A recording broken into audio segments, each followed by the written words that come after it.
talk about death and rebirth in a psychological sense, more versus the rebirth of the soul in a body, and how once we're in this body, we can die and be reborn many times.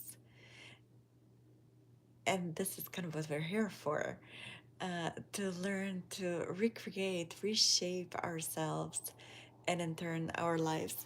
And sometimes an outside circumstance will cause that in us when we're needing a transformation, like the loss of a loved one, or you lose your job, or a significant relationship ends, and all of a sudden you find yourself in this new space where you need to really like let go of something that felt like a part of you, an essential part of you, and essentially that part of you has to die.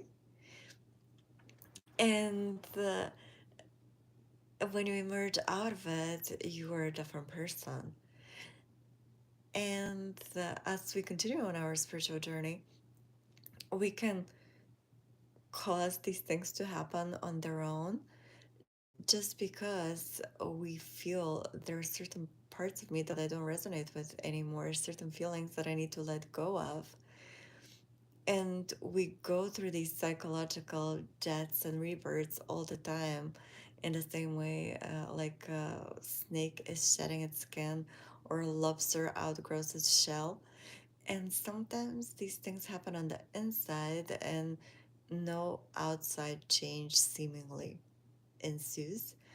Um, and sometimes there are massive outside changes, but the further we go into it, the subtler the changes, because we're more and more aware how reality is a mirror, and when reality reflects something to us that we don't quite like, we can go within, search for that thing, and change it and let it go.